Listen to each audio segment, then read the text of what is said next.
Welcome back to the channel, everyone. Today's video I'm going to be moving the group of calves here and get them onto some fresh pasture, which is always fun to do. And I got my bucket here to try to entice them in the right direction. But before we get started, guys, make sure you give this video a thumbs up and subscribe if you haven't already. Only if you enjoy this kind of content, of course. And let's get to it. Now currently this field here has their feeders in it, as well as the pond here. And they walk out here and boom, they're into their pasture. It's divided up with electric fence, this big field is. And what we're gonna do is bring them from here into the field where their feeder is, and then get them back into this field. This field was one of the fields that was hayed, I don't know, about a month and a half ago. And so it has some nice young growth on it, ready to be grazed off. And should be some pretty high quality stuff. But yeah, let's try to get these calves over here. And if I had the Ranger or side by side, I could have driven it out here and they would have come running, but that is currently out of order and needs to be fixed. So I'm just walking out with a bucket. I just stepped in a nice fresh cow patty too. And this field, actually, I know you can kind of see it's been grazed down pretty hard. Well, I'm gonna try to get them over here.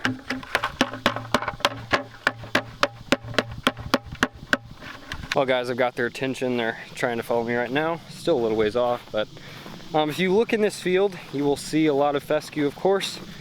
But parts that have basically been grazed into the ground, those were actually turnips, and we planted those last fall. They came up and apparently they did get reseeded, so they did come up. They were about 3 inches tall and the calves wiped them out. So last year my calves, they didn't really have an interest in turnips, but I guess these guys learned to eat them and they ate them into the ground. So this field's been grazed down to probably 2.5 to 3 inches, so it's time to get them out of here. And by the looks of it, they're ready to go. Probably can't see them. This wide angle lens here. They're coming up over the hill.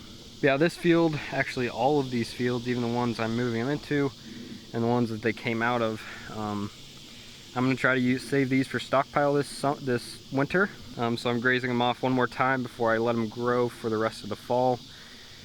And we're probably going to put the cow-calf pairs on this and try to save on some hay this winter, even though we have quite a bit. But oh, they're coming. They're following quite well, quite nicely, and they're going after the bucket. So anyway, come on guys.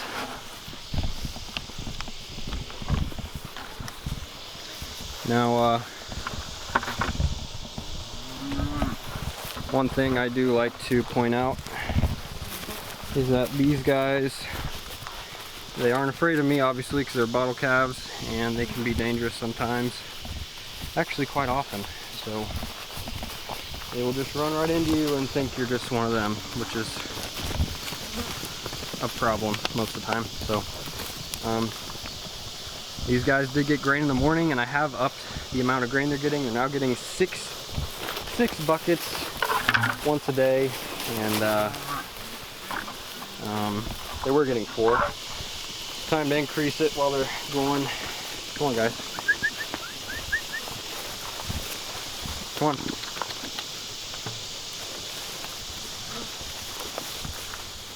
And so far, no pink eye issues, which is kind of surprising. Normally one will have some by now, but absolutely no pink eye. I do have one with a little E. coli mastitis. The vet said normally it'll clear up on its own. If it doesn't, it's penicillin shot, and she's not acting too bad. We have had a few die from it before. I guess it was from the previous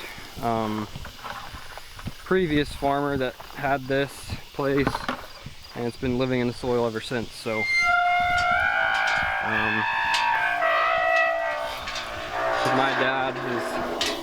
apparently my dad's dealt with it since he bought the place 30 years ago, or 40, so Anyway, now we'll open this.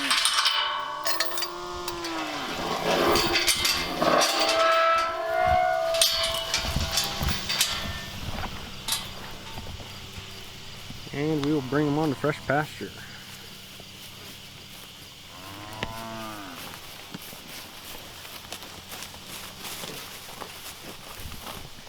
That's what we want to see. They're not just trampling all the grass, they're stopping and eating right when they come in. So flies are getting pretty bad on some of them don't have any, so this is part of it. Some of them aren't smart enough to find the gate, even though they're right next to it.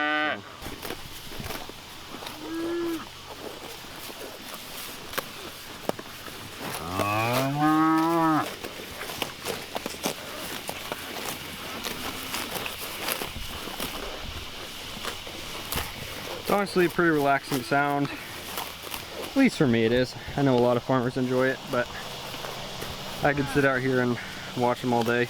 But anyway, so stocker, if you're running a stock operation, at least in our area, they will gain a lot more weight if you can move them every day or once every 3 days. After that, you're gonna, you know, miss out on some of the weight they'll gain, because they will pick out the best grass, and if you keep them moving, they'll be constantly getting the best forage possible. And I haven't really been able to keep up with that.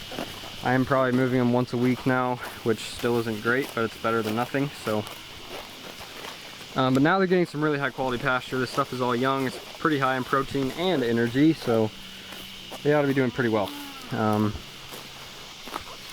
So for the decision that a lot of you have been wanting to hear, last year, if you guys remember, I sold my Holstein group. I kept them for exactly a year basically and sold them, and then I bought all these guys with the money. This year I've kind of ended up having to do some different things. So so the market, it's not looking terrible, but it's not the best it could be. And these guys also are not as heavy as I would have liked them to be before I sell them. So I'd say the average now is probably 500 pounds. And the heifers are really hurting that average, but some of the steers are getting up there, probably 6.5. So maybe some even 7, I don't know. But like him, he's my biggest. He's a pretty big dude. But so since we have the pasture, last year the other issue was it was a drought year. We didn't have hay, and so keeping some Holsteins around was not worth it. This year we have plenty of hay, and due to the extremely wet summer, we also have plenty of grass. This is the beginning of August, or middle of August, and look at all this. Fresh growth, foot tall.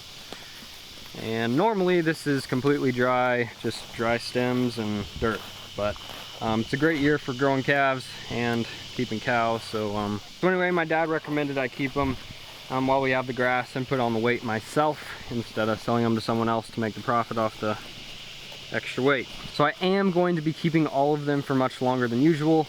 I will probably keep them till January to keep them off this year's taxes, and also feeder prices tend to be a little bit higher in January than they are in December and November. So so yes, that's what I'm planning on doing. I will keep all of them till January at least. I may sell them very beginning of January, but it also depends on weather situations and anything else. So that is currently the plan. The heifers, I've almost come to a conclusion on whether I should keep them as cows or not. But once again, I'm gonna be waiting till January to make the official decision on that. I don't want to decide now and then change my mind later, so I'm just gonna plan on keeping them now until January and then making the decision then. So anyway, so yeah, these steers, especially some of these young ones that are pretty small, like this guy, he's probably 350, 400 pounds. He was one of the last ones I got. He was born in January, I think. And so yeah, he's not very big, but said, you look at this grass, they've got some great stuff to be eaten on. And there is some clover in there as well. You can see that. They'll probably be moved here in 4 or 5 days again, onto another pasture exactly like this. So the next couple weeks, especially going into the fall, they ought to be putting on, I don't know, 1.5 pounds a day. They should be putting on 2 pounds with the grain, but I also don't have a scale, so I won't ever really know. But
anyway guys, I hope you enjoyed the update.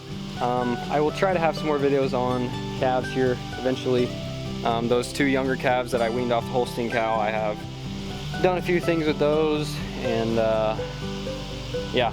And we're also pulling bulls on the beef cows, some of the beef cows, so got a few things to do. I've been brush hogging as well still. If you guys haven't seen that video, I will link that in the, actually I'll put it on the side here at the end screen. So anyway, I've been busy. I've also been in Colorado recently, so that's where I've been this past week, and taking my one kind of last vacation, first vacation of the year and last, sadly, but try to go out there every year and do some mountain climbing and all that. So anyway, hope you guys enjoyed this one. As I mentioned at the beginning, please give this video a thumbs up. That would really help me out. And for anyone that hasn't subscribed yet, I would encourage you to do so. And with that being said, guys, I will see you guys next time. One thing I'd like to mention before you guys go, sorry I forgot to mention this before, but as you saw, there were quite a bit of flies, at least what you could see on camera. I am starting a natural fly control experiment. We will see if it works, and it may take a couple weeks to really see the difference, but I'm starting that tomorrow morning, and so the next video I'll probably hopefully have some results for you, if not the final outcome there. So that was just a little extra there at the end, sorry. Now I'm done.